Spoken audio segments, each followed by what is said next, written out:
You're listening to the Cyberwire Network, powered by N2K. This episode is brought to you by Indeed. Stop waiting around for the perfect candidate. Instead, use Indeed sponsored jobs to find the right people with the right skills fast. It's a simple way to make sure your listing is the first candidates see. According to Indeed data, sponsored jobs have 4 times more applicants than non-sponsored jobs. So go build your dream team today with Indeed. Get a $75 sponsored job credit at Indeed.com/podcast. Terms and conditions apply.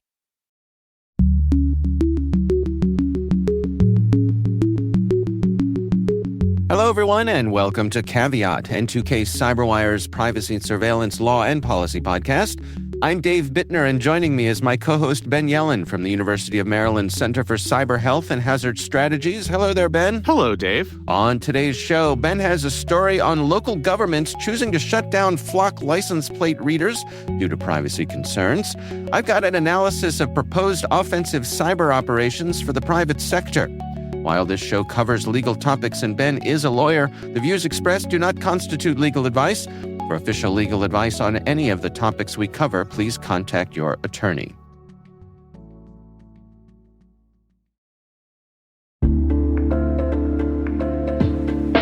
Maybe that's an urgent message from your CEO, or maybe it's a deepfake trying to target your business. Doppel is the AI-native social engineering defense platform fighting back against impersonation and manipulation. As attackers use AI to make their tactics more sophisticated, Doppel uses it to fight back, from automatically dismantling cross-channel attacks to building team resilience and more. Doppel, outpacing what's next in social engineering. Learn more at doppel.com. That's DOPPEL.com.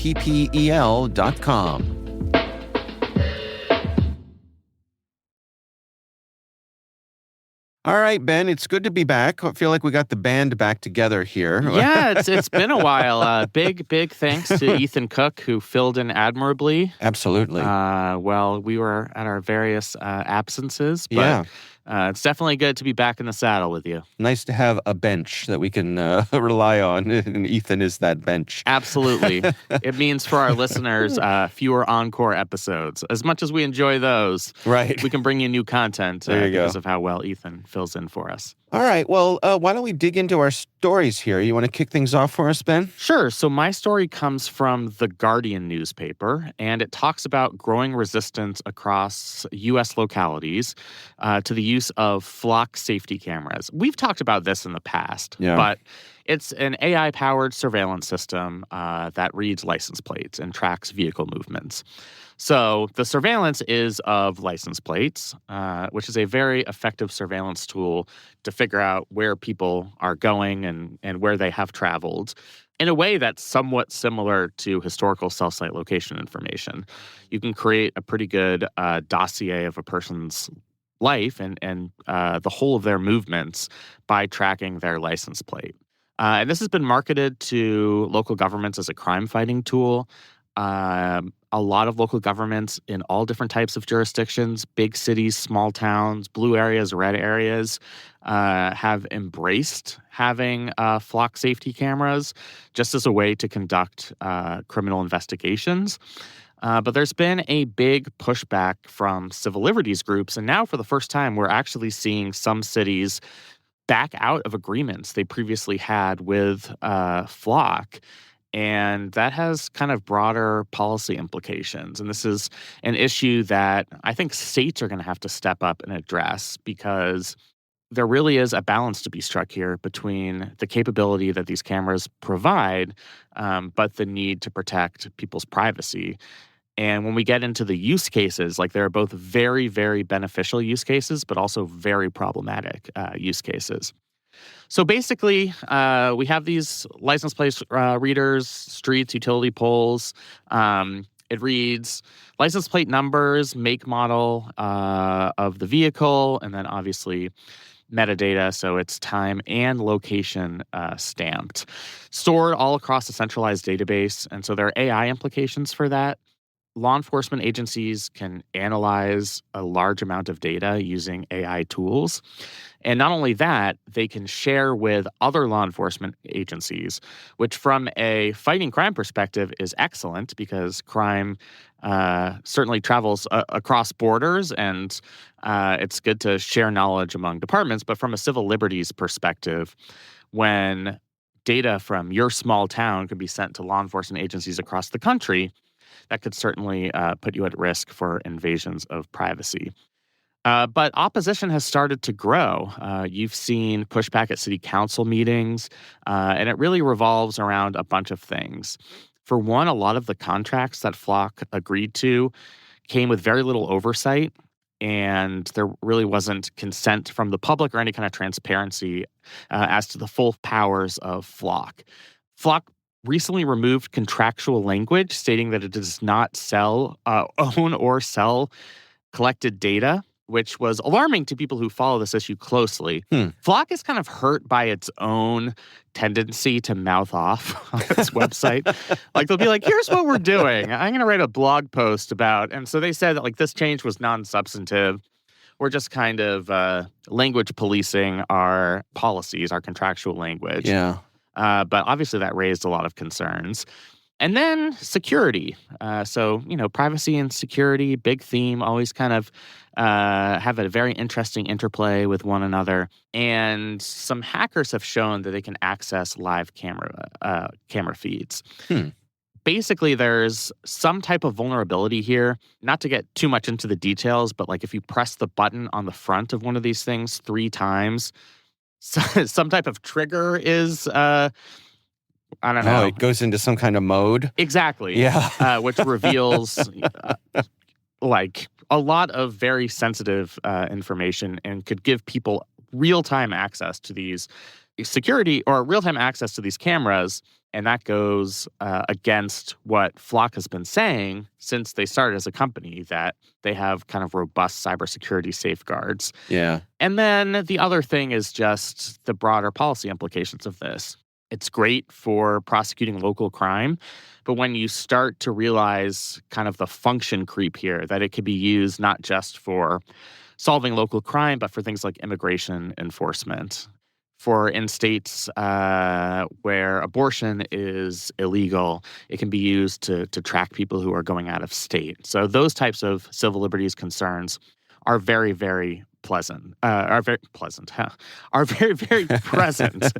Unpleasant, Ben. They're unpleasant. They are unpleasant and quite present. So yeah, a bunch of jurisdictions have suspended or terminated their contracts. I think a big impetus for this is just seeing how little control local governments have in how long data is stored. It's stored indefinitely, and also who can access it. The fact that once the data is collected, it's available without any sort of judicial oversight to, hundreds of law enforcement agencies across the country, presents a risk of how it might be used in the future. So it was just a really interesting story. If you look at just my base of knowledge, the state of Maryland, I think our privacy laws at the state level don't account for this type of system. Our data privacy laws don't address retention of mass ALPR data. There is no warrant requirement in our state or in most states for license plate searches. So the only check or balance is the vendor contract. And when the vendor writes the contract and localities are just desperate to fight crime and use these tools to improve their crime statistics, then things can fall through the cracks. So I found this to be a very interesting story. Yeah, so I have a number of questions. First of all, just get this out of the way. Not a fan of Flock cameras, so let me. So put them outside Dave's house. Flock, if you're listening. Well, that's the thing. They are outside. I mean, they have installed them recently. I've noticed they're at the local Home Depot. They're at the local Lowe's, at the entrances, multiple entrances of their parking lots. Think about immigration there. I mean, there have been all of these raids of people who are day laborers who are standing outside Home Depot looking for gigs. And yeah, I mean, it's very disturbing from that perspective. Yeah, there's another conspicuous set of them that are on the road that is basically right near the entrance to the NSA, which I find kind of hilarious. Right. Yeah. But speaking of that one in particular, you're driving down for locals in our audience. You're heading down Route 32 on your way past NSA, and there's a flock camera set up on both sides of the highway, going in both directions. And these things are pretty conspicuous. You can tell they look like themselves and nothing else. There's generally a black pole with the camera mounted to it. So. Once you know what to look for, it's noticeable. Right. So, question number one, I'm not expecting you to know the answer to this, so perhaps it's rhetorical. But if I'm Flock and I want to stick a camera up on the side of a highway, whether it be a state highway or a federal highway, I don't know which one 32 is. I'm guessing it's a state highway. It's state. Yeah, I mean, you can come up. They can come up with contractual agreements with the state agency that manages the highways. Okay. So it's not just law enforcement, but like the Maryland State Highway Administration can and does contract with Flock to put cameras up there. It's just whomever has jurisdiction over a particular area. So if it's on city streets or town streets, then it's the county or city government, municipal government. But I guess my point is, if I were decided that I wanted to put up Dave's traffic cams, I couldn't just go out to the side of the highway and dig a hole and put one in. I need to get permission, right? Yes, you would need to get permission, just like on any government property, which is ultimately what the roads are. You can't just do whatever you want. You couldn't just like pitch a tent and build yourself a small home on the side of Route 32. I think it's the same sort of principle there. Right. So it all has to be done contractually. Yeah. So I have concerns about that. Obviously, the privacy thing, but I guess getting at the bigger issue here, Ben, which it strikes me that license plates have become, is it fair to say, a convenient loophole on our civil liberties? Because we have to have them. Yep. Driving a car is considered to be a privilege, not a right. That is correct. So here we are. And I don't know a way around this. If, as we've talked about many times, if I know where you live and I know where you work, it's very easy for me to de-anonymize your license plate, which one is yours, who you are. It's even easier with AI, and I think it can be done at scale, where it's not just, okay, we have one or two suspects that we're trying to track their location. It's much more cutting edge than it was even 5 or 10 years ago because of these AI tools that these law enforcement agencies have. So let me lean on your expertise then. How does this intersect with our constitutional right to privacy? What's the argument here? So, in order to have any sort of Fourth Amendment protection, it has to be a Fourth Amendment search, right? So the Fourth Amendment protects us from unreasonable searches and seizures. And search in constitutional law is defined in a couple of ways. So one is if the government physically trespasses on your property, which is not the case here when we're talking about license plates. And the second is if the government violates a reasonable expectation of privacy. And basically, our case law has indicated that people don't have a reasonable expectation of privacy when they're on public thoroughfares. It's not within one's own home. It's also not somewhere where somebody takes some type of action that shows a subjective expectation of privacy. Mm-hmm. It's also illegal in most jurisdictions to conceal your license plate. Right. Although people do it. I see it all the time. But so you really don't have much of a choice in the matter, which makes it analogous, I think, to a lot of famous Fourth Amendment cases where, in 1979 in Smith v. Maryland, the Supreme Court said you don't have a reasonable expectation of privacy in the phone numbers that you dial, because those go directly to the phone company. They're a third party.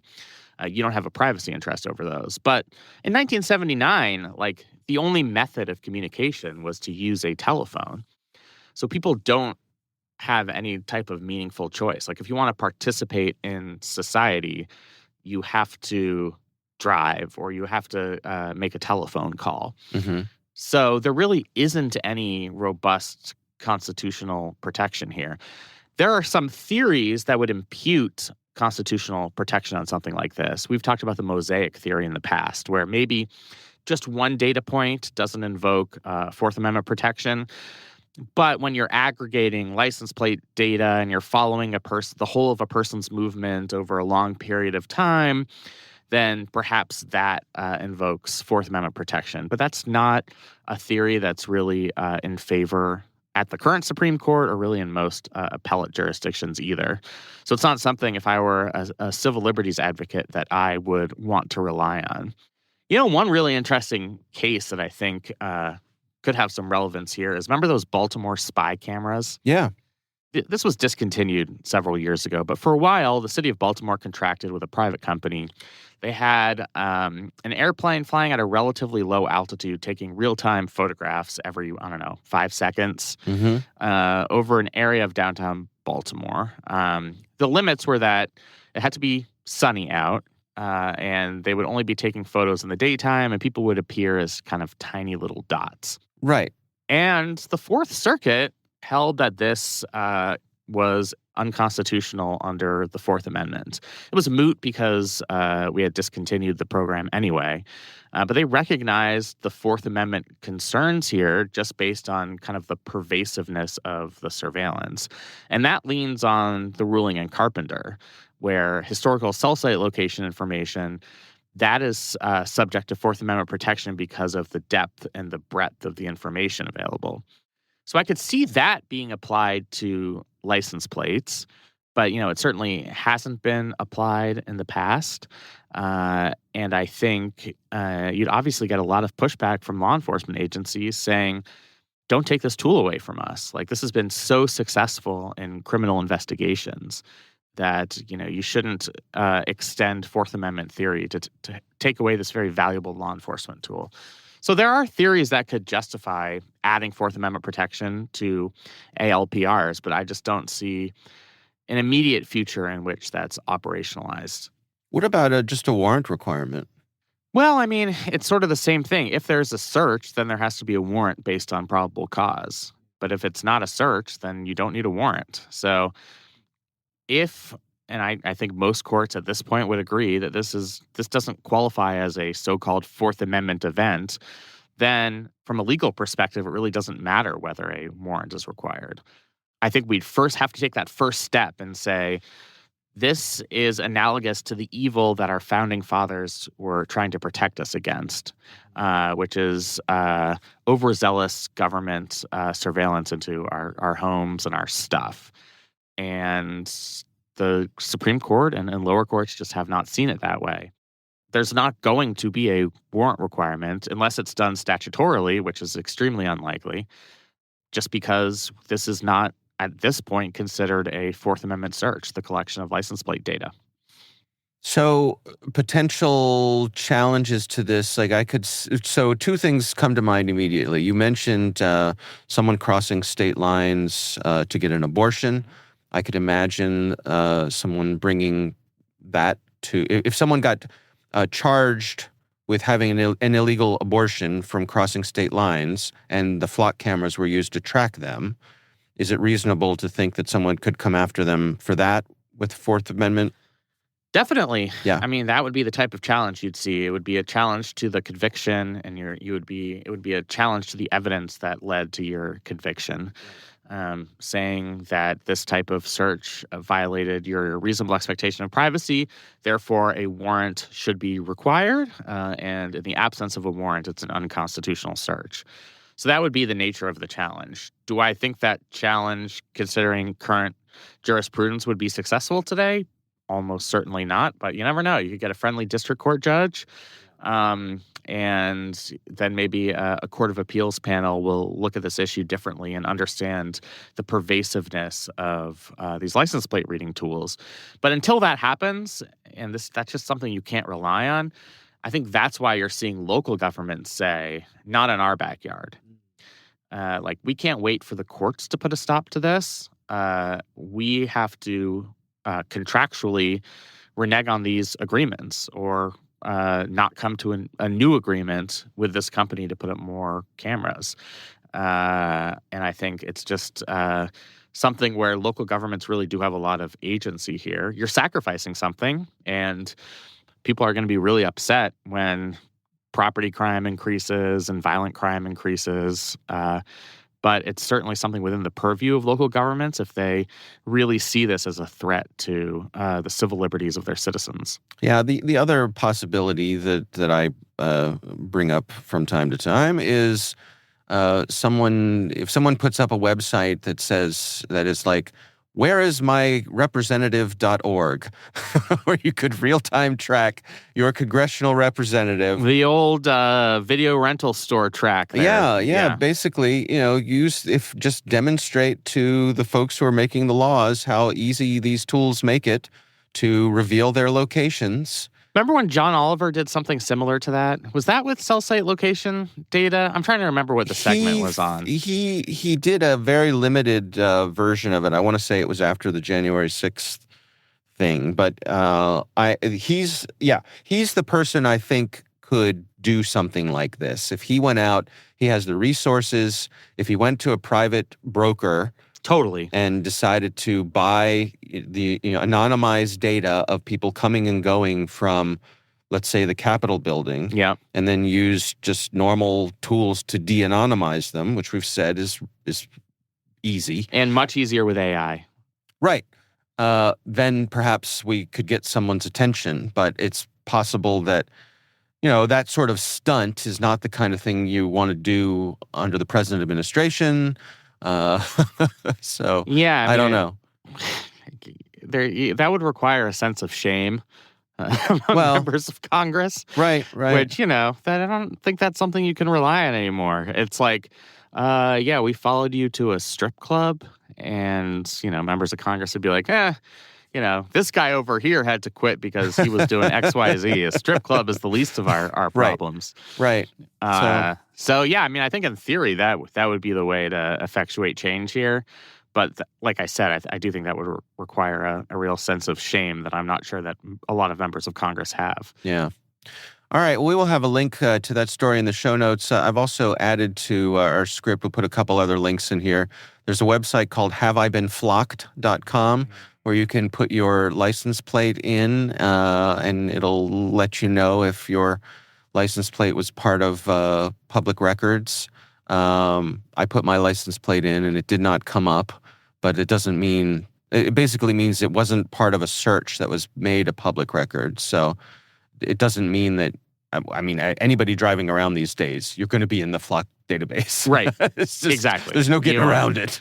I'm already in a lot of databases because I've violated the speed camera so many times on I-83 South that I'm sure I'm funding the coffers of the Baltimore City and Baltimore County governments. But besides that, tax. I would prefer to avoid surveillance. And then the other one is called DFlock, which is dflock.org. And basically that's a map that shows you where all the flock cameras are in your community. So, yeah.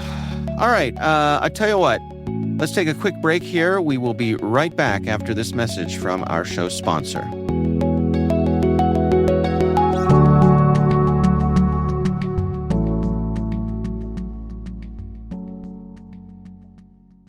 USAA knows dynamic duos can save the day, like superheroes and sidekicks or auto and home insurance. With USAA, you can bundle your auto and home and save up to 10%. Tap the banner to learn more and get a quote at USAA.com/bundle. Restrictions apply.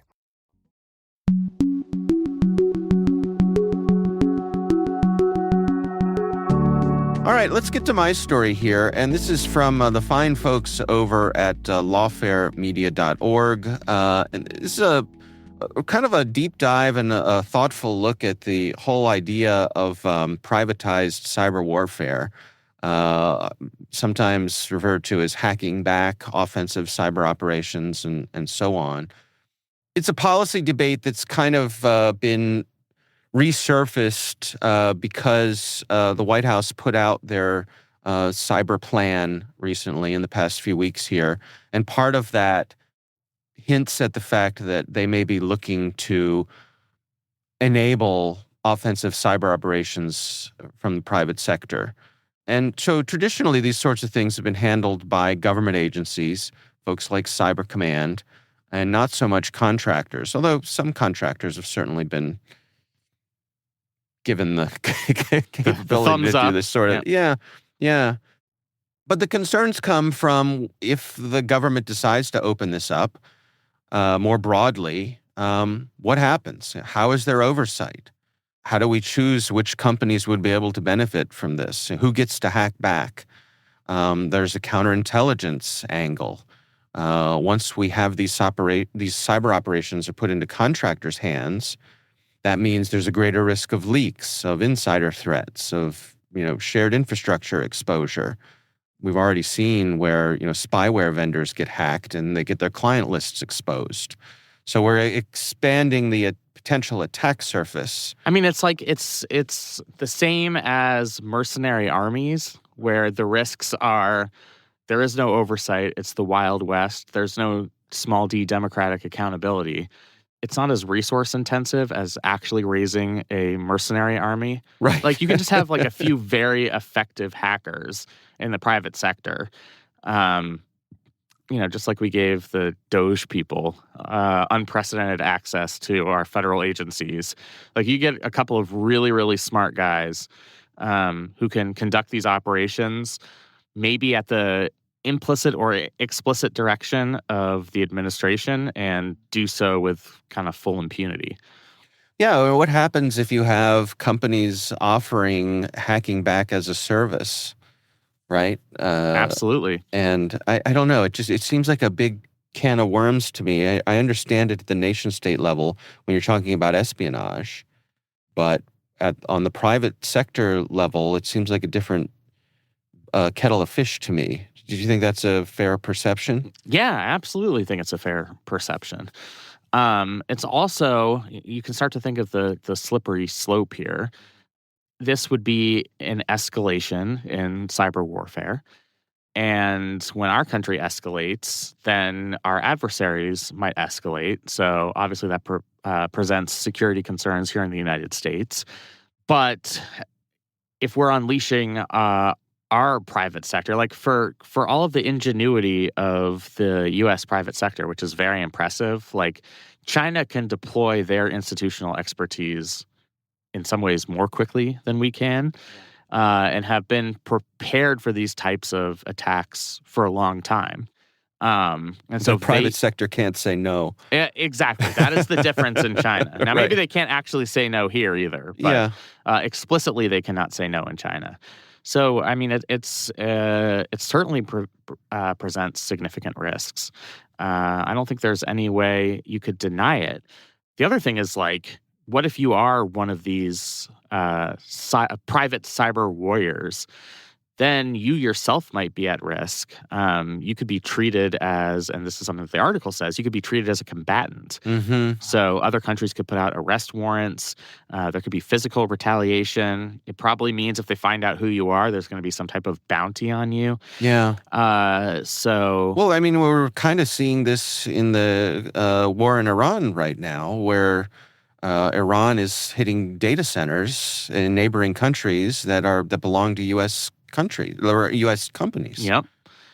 And they've been effective at a couple of them. Yeah. They took down a major healthcare system for an entire, or a healthcare service, I guess, for an entire day last week. So. Well, AWS lost a couple of data centers and has said they're basically out of commission for the foreseeable future. Yeah, and all of this is like escalation ultimately is bad for all of us because as the attacks get bigger, there's a greater chance that you as an individual are going to be impacted by this once the kind of global cyber war expands. Because maybe you don't use this or that service, but if it becomes so ubiquitous, it's going to start affecting things that you use. Mm-hmm. This article also points out that international law assumes that nation states wage war. And so if cyber conflict shifts to corporate actors, what does that mean for that framework? I'm trying to imagine this in the kinetic world, if suddenly Microsoft was dropping missiles on somebody on behalf of the United States. No, I'm just kidding. I mean, Love you, there are, Microsoft. and obviously there are government contractors and all that kind of stuff. I mean, we've seen erosion of standards over the years and decades and centuries, but it's an interesting point. It makes things fuzzier. Yes, it certainly makes things fuzzier. You talk about something like attacking civilian critical infrastructure, so power grids, water services, that type of thing. That would be a violation of international law, but who do you enforce that? First of all, I know a lot of people roll their eyes at international law. I think we should at least pretend that it's something that exists and that we adhere to, because I think it's important to maintain those international norms. But yeah, I mean, what happens if one of these private mercenaries conducts that type of attack? Like, what is the mechanism of international accountability if such a thing exists? I don't think we have any sort of framework for that. And so it kind of lessens the disincentive for a country to not attack critical infrastructure, if that makes sense. If you can pass it off to private cyber warriors to conduct the attack on your country's behalf, and you know that they are going to skirt accountability because we don't have any framework to hold them accountable, then it's more likely that those types of attacks are going to happen. Yeah. I mean, so at this point, it's not that there's any policy in place here to enable this. This is really, it's something that's been in conversation for a long time, for years now. And so I guess the concern is that the White House's most recent statement of their cyber policy aspirations doesn't exclude this sort of thing and indeed leaves the door open to it. And that's led to interesting discussions like this one in Lawfare. Yeah, and I think it is a brand new world. Like, how are these private organizations going to seek out legal immunity if somebody does try to hold them accountable? What is the end result of a global cyber arms race where we've legitimized cyber attacks from the private sector, so other countries do the same? That expands sabotage operations everywhere. Then you might have private vendors and kind of so-called neutral countries that are selling offensive cyber services internationally, maybe to adversaries to one another. Like, it's just I think it's a world that we haven't really fully conceived of, which is why it's such a good article. I mean, it's such an important issue. Yeah. Yeah, and it is a deep dive here. I mean, we've only sort of touched on the surface here. So if this is something that you're interested in, if this is your jam, do check out the article from Lawfare Media. We'll have a link to that in the show notes. It is a good long read, and it is well worth your time. And just because it was published on April 1st does not mean you should take it any less seriously. There you go. Right, absolutely. Is the day to stay off the internet, right? Yep. I always try to abide by that, and then I forget, and something always gets me. Yeah, me too. All right. Well, of course, we would love to hear from you. If there's something you'd like us to consider for the show, please do email us. It's caveat@n2k.com.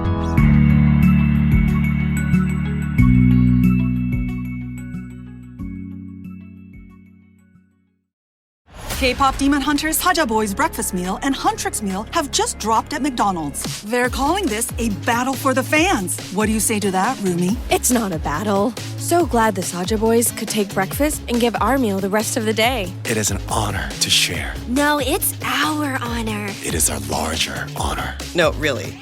Stop. You can really feel the respect in this battle. Pick a meal to pick a side. Ba-da-ba-ba-ba. At participating McDonald's while supplies last.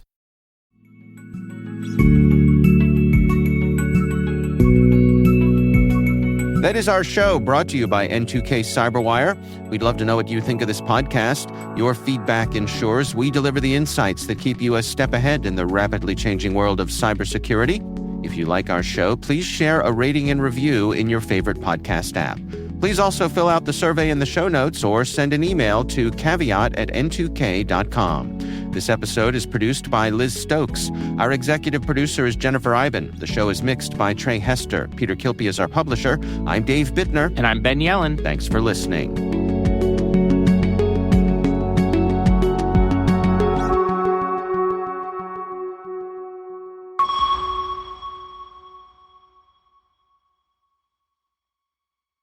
The right window treatments change everything. Your sleep, your privacy, the way every room looks and feels. At Blinds.com, we've spent 30 years making it surprisingly simple to get exactly what your home needs. We've covered over 25 million windows and have 50,000 five-star reviews to prove we deliver. Whether you DIY it or want a pro to handle everything from measure to install, we have you covered. Real design professionals, free samples, zero pressure. Right now, get up to 45% off with minimum purchase, plus get a free professional measure at Blinds.com. Rules and restrictions apply.